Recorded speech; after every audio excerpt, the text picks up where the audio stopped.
Hello, everybody, from the Cleveland Arena. And once again, as we do each year, we have a chance to visit with the great names from the world of tennis.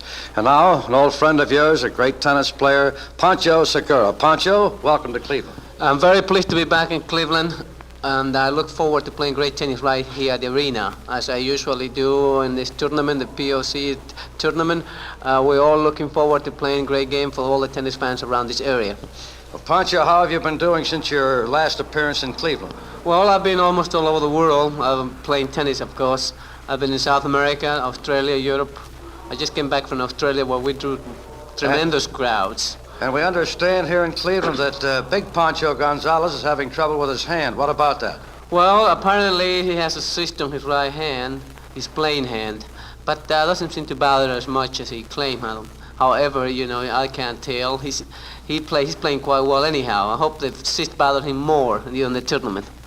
Pancho, a year ago when you were here in Cleveland, remember we bawled everybody out for not taking more interest in tennis.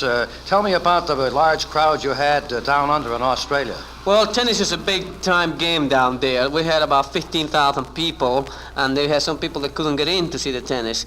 Everybody plays, and they figure it's good for the health and keeps them in good condition.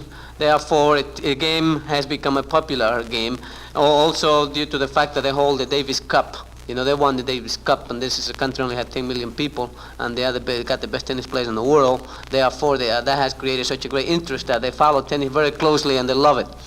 And we wish that the folks here in America would love it that way, don't we? I'm sure. I wish they could like tennis as much, because that way we could develop good tennis players, and besides, it's a good game. I think it's a great game. Pancho, how tall are you and what do you weigh? I weigh about 152, 54, and 5'6".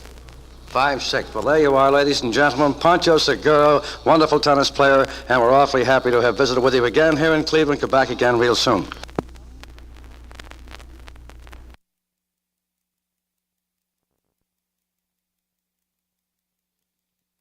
Well, tonight, friends, on our Texaco show, we're going to visit a little while with unquestionably the greatest tennis player in the world, Richard Dick Gonzalez. Dick, good to see you again. Thank you, Tom. You're very kind. Dick, you haven't been in Cleveland now since the last tournament here at the arena. That was just a year ago. A year ago this month, yes, and they held the tournament. That little guy that gets in your hair frequently almost took you last year, Pancho Segura. Well, he's always in there, and he's always taken me or almost taken me. We've been in finals of tournaments quite a few times in the last few years, and I always look forward to playing him, and I know that I'll have to be in good shape if I do. Dick, we'd like a word from you about this Rosewall boy. Well, Tom, I've played him now a number of matches, about 47 to be exact. I have an edge of 33 to 14, and I feel that I'm very happy that he's not any bigger or any stronger than he is, because I feel that he would have beaten me. He's got great finesse, great ball control, and a heart as big as a mountain. He just never gives up. Dick, a word from you, being the world champion. Why do they have so much interest in tennis over in Australia and the lack of it here in America? Well, I believe the reason for that is because they have the champions over there, as we did 10 years ago when we had the champions. Well, we had all the juniors, and I think that the better the top players, the more incentive for the younger players.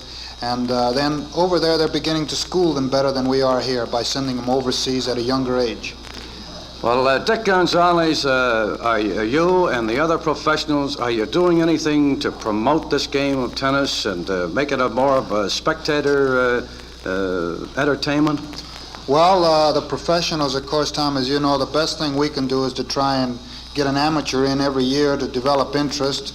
And we go around through the countries and have clinics with some of the youngsters occasionally. However, unfortunately, our time's so limited that we can only spend an hour or so, which we can help about half a dozen of the younger kids in the area. And that doesn't give us a chance to help 200 or 300, which might be in the areas. Well, Dick, before you run away, we've heard a lot of things about you wanting to take a vacation. Some say that it was over a money dispute with Kramer. Others say it was the hand. So what is the situation, Dick? Well, actually, Tom, my hand is very well now, and there's no chance, I don't believe, a reoccurrence. And Jack and I have not had any disagreements. And my reason for wanting a rest this summer is because I've been playing tennis since a year ago, last December, when I started with Tony Trabert. So that's almost 18 months of straight tennis, and that's my reason. Dick, one more quick question. You don't feel that we have much of a chance down under in the amateurs for another couple of years, do you? I'm afraid not, Tom, for at least 5 years from the way I see it, unless we can pick off their best amateurs.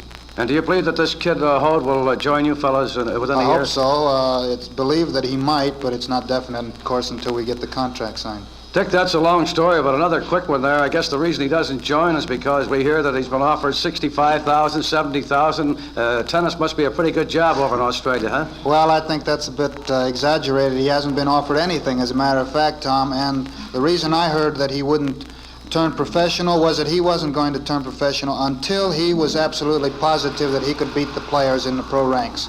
In other words, he doesn't want to come in for a one-year stand. Well, it's certainly been another enjoyable few moments visiting with the greatest tennis player in the world. Thank you so much, Pancho Dick Gonzalez. Good luck to you. Tom.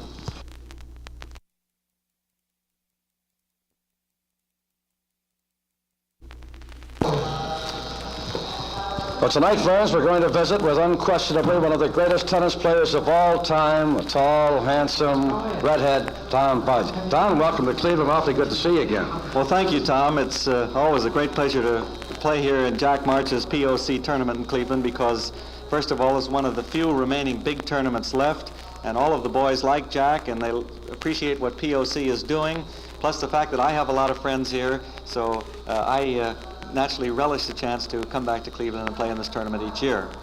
Don, while you're here and you're so close to tennis, what's your opinion of our amateurs down under for the next few years? Well, actually, Tom, you know, I don't think the picture is quite as drastic as it may seem just because Australia has won the cup for the last couple of years.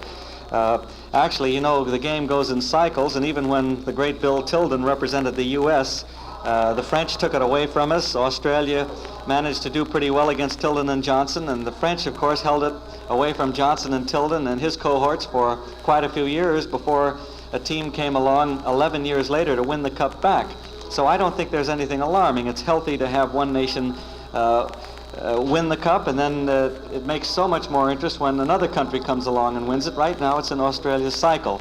But frankly, with Ken Rosewall turning professional, that leaves just Lou Hode, who is the dominant amateur in the world. And I feel that if we can get Dick Savitt going into the game, and Budge Patty and Vic Satius and some of those boys like Ham Richardson, maybe a couple of our youngsters like Mike Green, and maybe Chris Crawford or some of the other kids from California, I feel that we have an excellent chance of possibly getting that cup back next year. Don Budge, do you feel that Louis Hode may join the pros next year?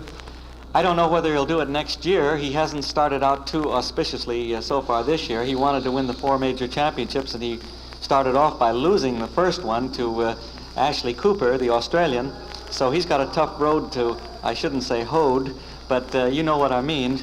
But I think if he does well this year, if he wins, say, 2 out of the 3 remaining major titles, or all 3 of them, Kramer will certainly start waving some of that Morgenthau magic in front of his face, and that may induce him to turn if he does have a good year, as I say.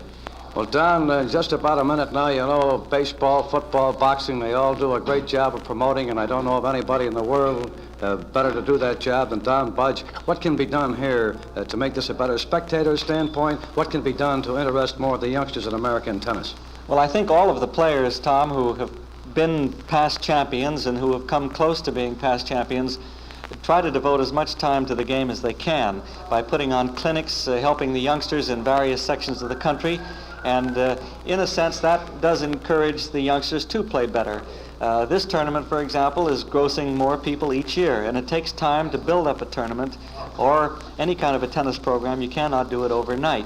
So I think the question is, though, the biggest thing in my mind is to try to figure out some way to get the professionals and amateurs together in open tournaments, get the newspaper men behind it.